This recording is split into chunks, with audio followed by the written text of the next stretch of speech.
Bonjour tout le monde. Aujourd'hui, je vais vous parler de deux choses. Alors la première, on va aller faire un petit tour au potager et ensuite, je vais vous parler de poules.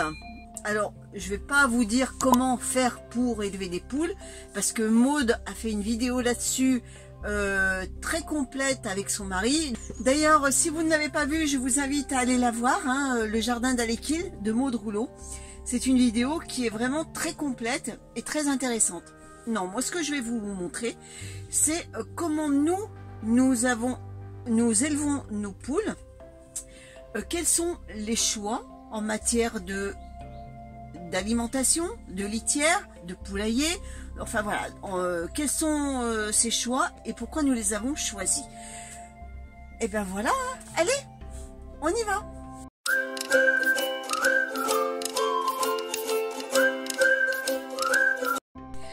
Alors regardez l'aspect de mon nouveau potager. Je trouve que il a quand même un peu plus d'allure qu'avant. Ça fait plus aéré, ça fait plus jardin, ça fait plus voilà, on voit mieux ce qui pousse. Donc, je récapitule pour ceux qui n'avaient pas vu les vidéos précédentes.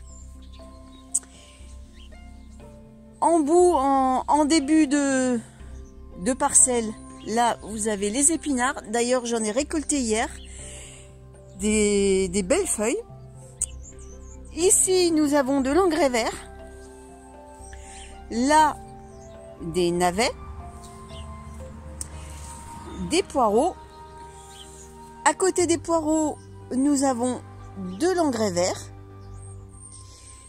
Tout de suite à côté, des épinards et encore un semis d'engrais vert. Ici, ce sont les épinards que j'ai replantés avec vous la semaine dernière. Voilà, ils sont là, les petits épinards. Ici, ce sont les laitues que je vous avais expliqué, je préférais les planter sous un tunnel au cas où la température viendra à baisser. Ici, j'ai mes blettes. Elle est magnifique. Regardez-moi les côtes qu'elle me fait. Elle est superbe. Mes chicorées, j'ai commencé à en faire blanchir une. Alors j'ai mis une vieille bassine justement pour la mettre dans le noir afin que le cœur blanchisse. J'en ai d'autres à faire blanchir, mais bon, je manque d'ustensiles, donc j'attends que celle-là soit blanchie et puis je recouvrirai par exemple celle-là à la suite. Alors là, ce sont les haricots que je vais récolter pour conserver les graines.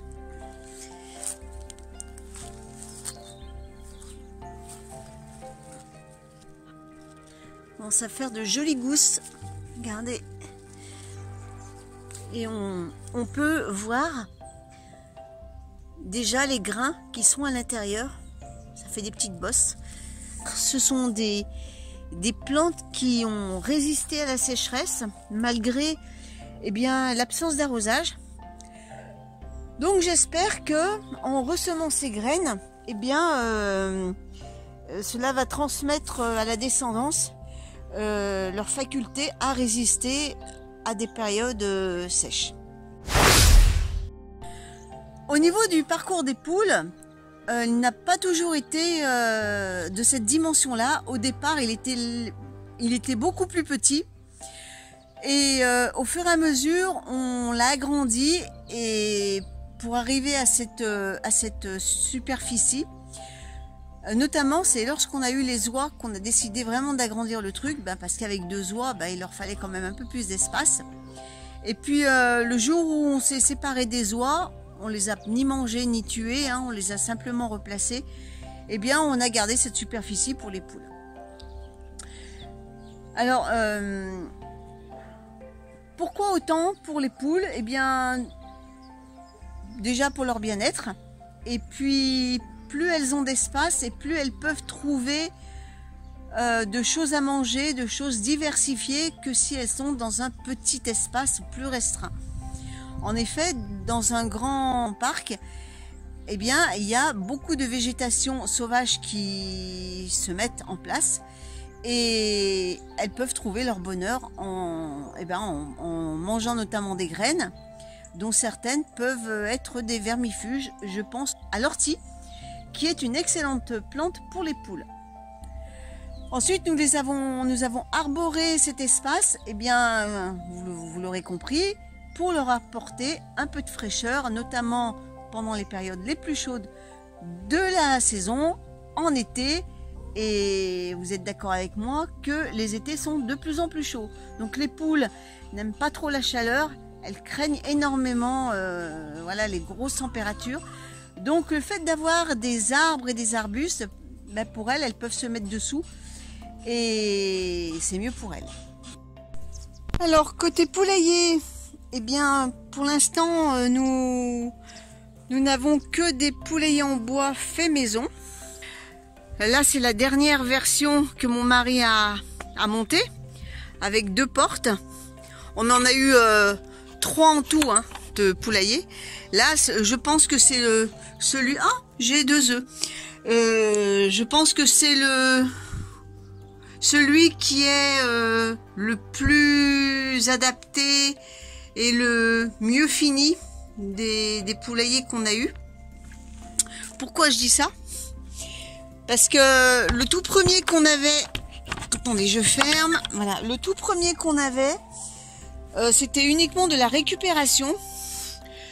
Et il était franchement pas pratique puisque l'ouverture était faite sur le côté. Et il fallait se contorsionner pour accéder non seulement aux œufs, mais également pour le nettoyer. Donc c'était pas pratique. Ensuite, on en a eu un plus petit, enfin le même que celui-là.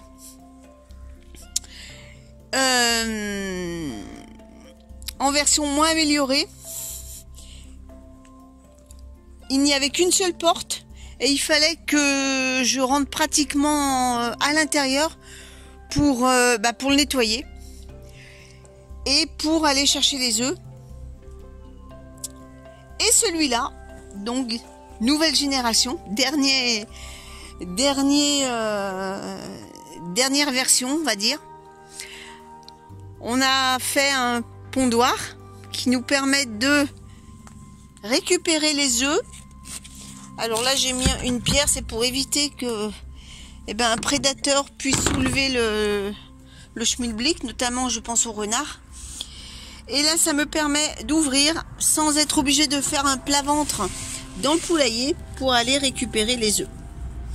Donc celui-là, je peux dire, ce poulailler il est beaucoup plus fonctionnel, beaucoup plus pratique à gérer.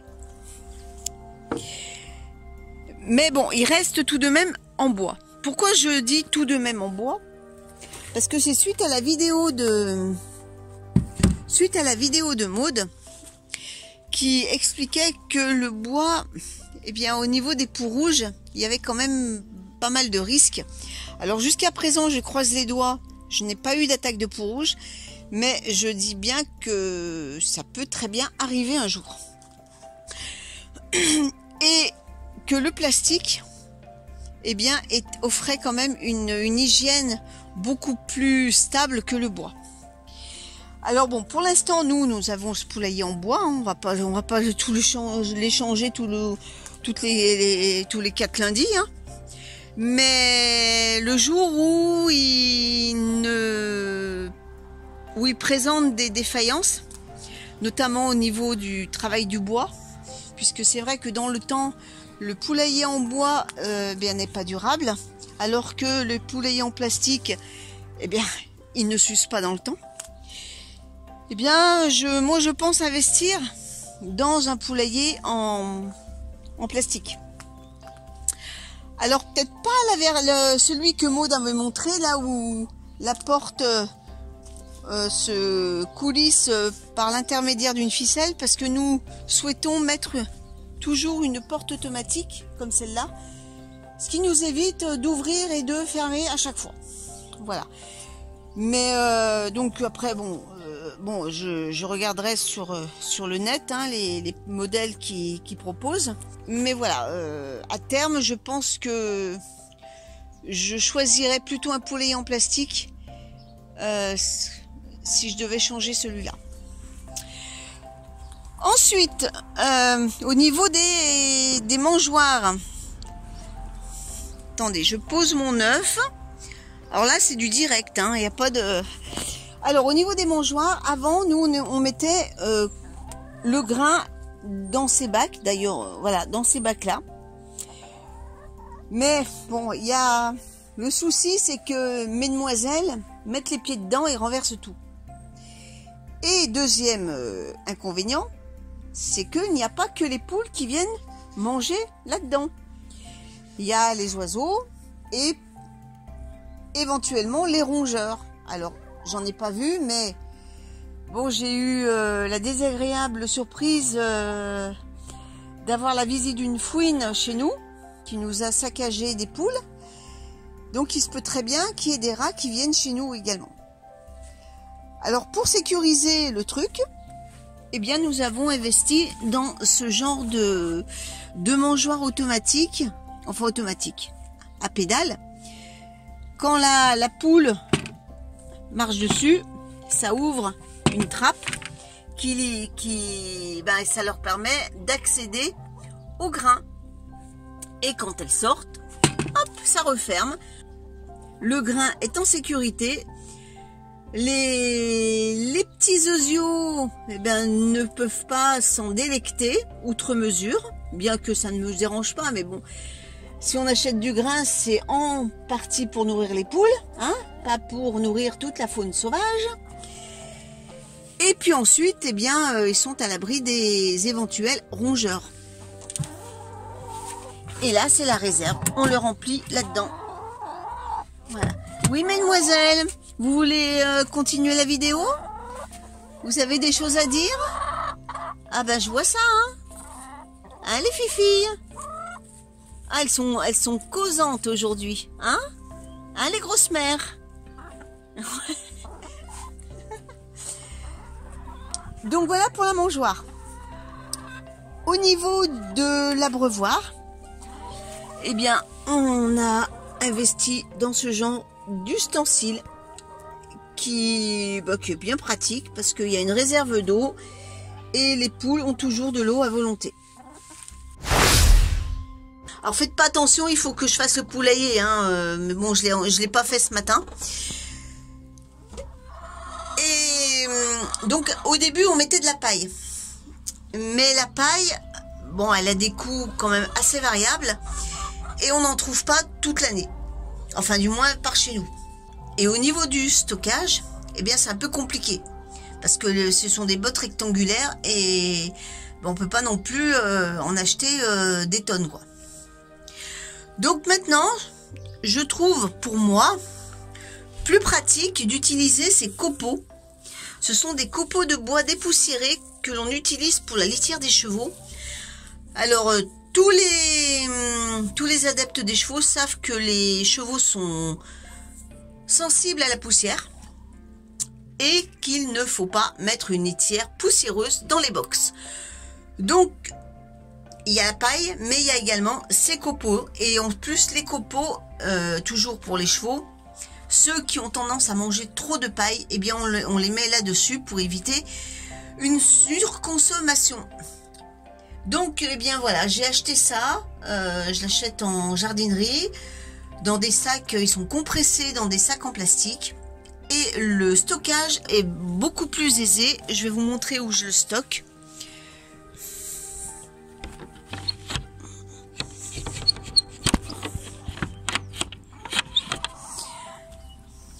Alors contrairement à la paille où je ne pourrais pas les stocker là-bas. Alors ça, c'était un ancien poulailler également, quand on avait 8 poules.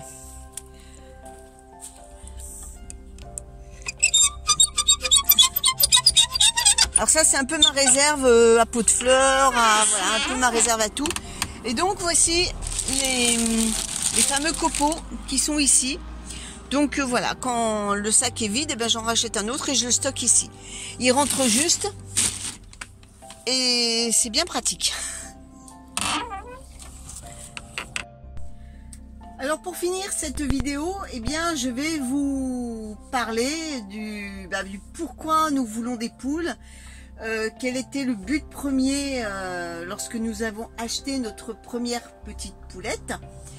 Eh bien déjà c'était pour la production d'œufs. Nous voulons avoir des œufs qui venaient de chez nous, car nous sommes contre l'élevage de batterie et d'acheter des œufs dans grande surface, notamment vous savez les boîtes à œufs par 30, et bien inévitablement ces œufs proviennent de poules élevées en batterie et ça c'est intolérable.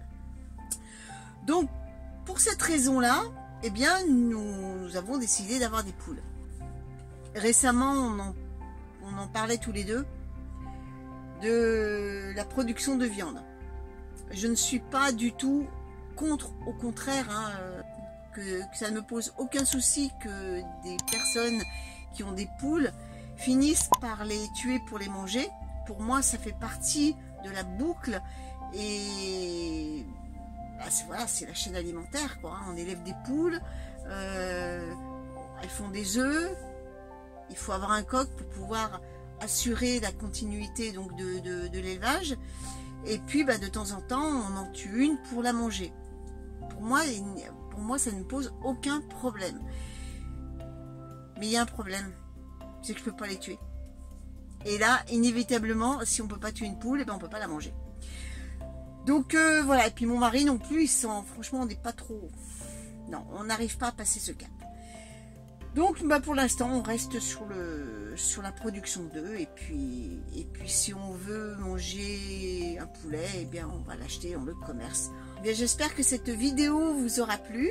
Et puis on se donne rendez-vous dimanche prochain pour une prochaine vidéo. Salut tout le monde!